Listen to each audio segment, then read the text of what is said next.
What's going on, guys? Victor here with yet another brand new video, and I gotta talk about the second rematch that's going to be on that UFC 263 main card. Deiveson Figueiredo with a 21-1 record. He has 17 finishes in his whole entire career. 9 out of those 17 finishes have been by knockout. 8 of those finishes have been by submission. Versus Brandon Moreno, 18-5-2 with 13 finishes in his career. 10 of those finishes have been by submission. So this is going to be an absolutely crazy fight, just like the first one. The first one was an absolute war. It was a battle of attrition, and there was a little bit of not that much controversy because this fight did end in a draw, which is why we're having the rematch. Deiveson Figueiredo did commit some blatant mistakes. There was an eye poke, there was a groin shot, which caused the referee to take a point off of Deiveson Figueiredo. And after that point was taken, he was just putting in work and more work and more work. But this was back and forth. It wasn't a one-sided affair. Both these guys were going at it, whether it was on the feet, whether it was on the ground, because these, like I said, both these men took an incredible amount of damage. Both, if you were to see these guys outside of the UFC Apex facility that night, maybe at a bar or something like that, or on the street, you think that they'd just been out of a street fight because of all the damage that they wore after that fight. It was an amazing fight, and I think that the second fight is also going to be amazing, but it's going to end in a stoppage. As we all know, or some of us might know, Deiveson Figueiredo was actually admitted to the hospital that same day that he was fighting. I believe it happened at about 12 a.m., 1 a.m. in the morning. He wasn't feeling so good. So he spent the majority of the early morning in the hospital. He got out. The UFC asked him if he still wanted to go. He said yes. He said he was ready to go. And he basically took the fight and he fought not at 100%. And I honestly saw it with my own eyes. I said to myself, I'm kind of surprised that Deiveson Figueiredo hasn't been able to finish this fight earlier, even though Brandon Moreno has got a granite chin. That chin is made out of vibranium, for crying out loud, with the shots that he was taking that night. And there were some points as well that Brandon Moreno was in trouble. He was on the ground, and Deiveson Figueiredo was on top of him, and he was just pouring on some ground and pound. But Brandon Moreno is a Brazilian Jiu-Jitsu black belt. So is Deiveson Figueiredo.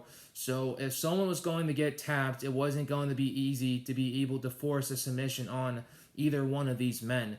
And when it comes to the stand-up game, obviously, Deiveson Figueiredo has more power than Brandon Moreno, but Brandon Moreno was able to capitalize on a lot of Figueiredo's mistakes. He was able to counterpunch a lot, and he did throw a head kick in there that did rock Deiveson Figueiredo for about 3 to 5 seconds, but he wasn't able to capitalize on that. And then during the end of the fight, I believe Brandon Moreno broke his forearm because he did have a huge contusion and around this area right here. That was about, I think, that big right there. That's how swollen it was, and I believe Joe Rogan kind of pinpointed it out and said that his forearm's definitely broken. That's why he's not throwing anything with it. And he didn't really throw anything at all towards the end of that fight, which did basically cause for speculation that he did break something, which is why that contusion, that bruise was just kind of swelling more and more, which is why he didn't want to take a lot of excruciating pain by throwing with it. So he's basically handicapped. He was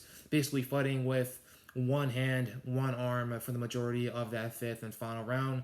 And I'm not surprised because he threw with a lot of bad intention, with a lot of power. And when you're throwing with a lot of bad intention, a lot of power, and you're not watching out for whether your strikes are hitting with the hand or with the forearm at times, something can definitely break. That's why fighters always tell you actually have to put your thumb in a certain position. I believe they told you to put your thumb right there instead of inside because you're definitely going to break either your thumb or another finger. So it's got to be on the side. And also, you never really want to hit up with this area right here, especially if you're throwing a spinning back fist. If you're hitting the spinning back fist straight with your wrist, then you're most likely going to break your wrist or you're going to break your hand. So there's a lot of different reasons why that contusion was there for Brandon Moreno, but he needed to throw everything he needed to throw, including the kitchen sink, including the Eiffel Tower, including the Burj Khalifa all the way in Dubai in order to win this fight because Deiveson Figueiredo was not going down with the shots that he was eating from Brandon Moreno. And now with the 100% Deiveson Figueiredo coming into this fight, and hopefully if he fixes the mistakes that he did that he did commit to during the first fight, then I believe that he's going to be the odds-on favorite. He pretty much is the odds-on favorite to win this fight. If I'm Brandon Moreno, I'm going to try to take it down to the ground because that's definitely going to be the best option. If not, then you're going to have to do everything in your power to try to rock Deiveson Figueiredo. Definitely try to be in your distance because the moment that you get in striking range with Figueiredo, he's going to blast you with something, whether it's a head kick, whether it's a body kick, a calf kick, whether it's a 1-2 combination, a 3-4, maybe even a 3-2 combination, anything.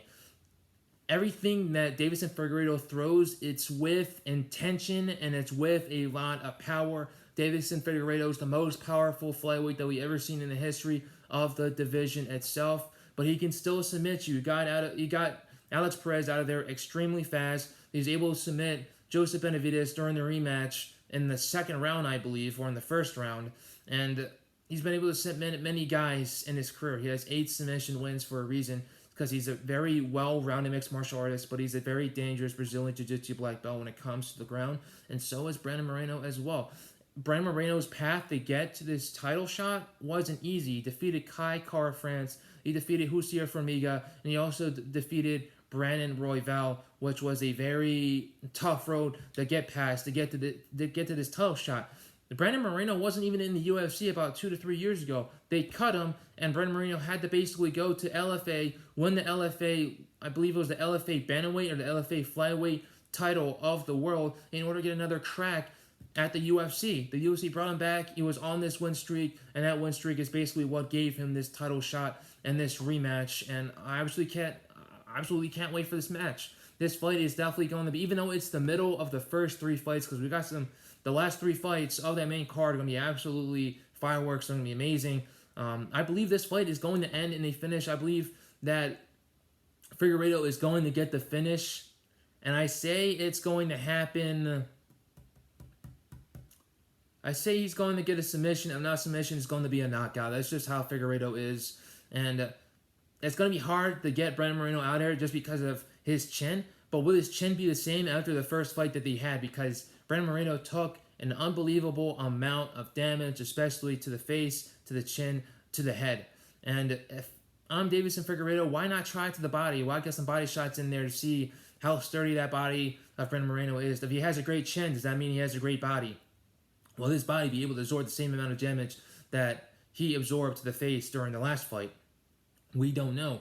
But if Figueiredo can be able to use that, then that would be great. Go to the body, start out to the body, work your way up to the head. If not, work some calf kicks in there. I didn't see a lot of calf kicks from either of these fighters, so I'd like to see some calf kicks be utilized just because it actually works, and it works heavily in the favor of the person that's committing mostly to the calf kicks. Also, if there's one thing I like about these 2 fighters, Brandon Moreno, he made his UFC debut at the age of 22. He's a huge underdog versus Luis Smolka, who was on fire at that time, and he finished Luis Smolka, which was absolutely insane. So Brandon Moreno comes from humble beginnings. He still trains and fights out of Tijuana, Mexico, his home city, his hometown, and one of the largest fight countries in the world, Mexico. They're known for all their boxers, but not for their mixed martial artists. So he wants to win this title, to bring mixed martial arts, to bring a main title back to the country of Mexico. There's never been a Mexican-born UFC champion in the history of the promotion. Cain Velasquez was born here in the United States. He was born in Arizona. Henry Cejudo was born here in LA. Sure, those guys may be 100% Mexican, but they weren't Mexican-born. Brandon Moreno is, and he's come so far. He didn't know a lick of English going into the Ultimate Fighter, but now he knows a lot of English. He's basically fluent in it now, and I absolutely love that because he's been working so hard on the English, so hard on this fighting, so many different things, which is what has brought him to this point of his life. Obviously, he made life-changing money. He bought a brand new house after that fight against Figueiredo the first time, and he's been making a lot of life-changing moves ever since. Deiveson Figueiredo, he's another individual from humble beginnings. He worked as a hairstylist. He worked as a sushi chef. I believe he might have worked in construction.